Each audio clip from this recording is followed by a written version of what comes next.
ผูกพันสวยสุกันเหมือนอายและน้องบัดนี้น้องสาวเป็นดาวอยู่วังเวียงทองบอกเคยลืมญาติพี่น้องและทงท้องนาเธออยู่ถึงอยู่เวียงวังฟังเพลงสากลบ่ลืมความยากความจนคิดถึงคนที่เคยเคียงคู่จดจำมุ่งหมอนคิดถึงคนและคนอุ้มสู่เหมือนว่าบุญสวยอยู่สวมตรูได้อยู่ห้องแอร์ข่าวลือคนสาน้องเป็นดอกฟ้าลาตีท่ามกลางแสงสีบ่มีดอกสายแห้นแห่อย่าได้กังวลหน้ามนบ่สนใจแลทุกวันที่นั่งตากแอร์คิดฮอดพ่อแม่นั่งตากสายลม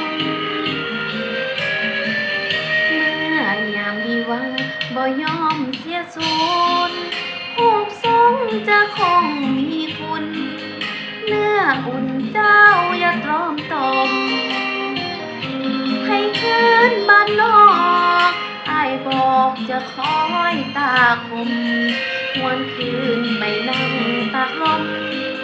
ซุ่มวิวกับอ้ายบ่าวบ้านนา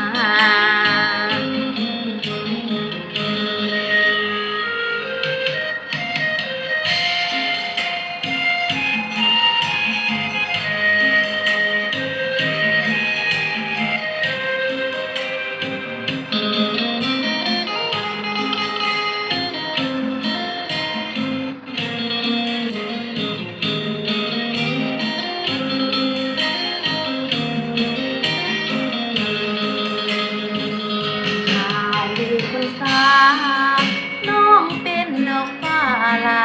ตีท่ามกลางแสงสีบ่มีดอกสายแห้นแห่อย่าได้กังวล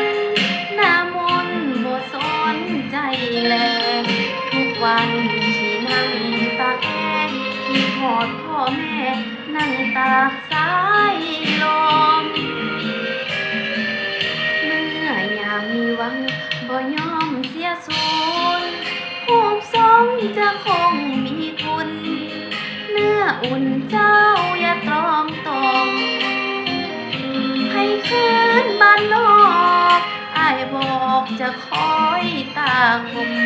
หวนคืนไปนั่งตากลม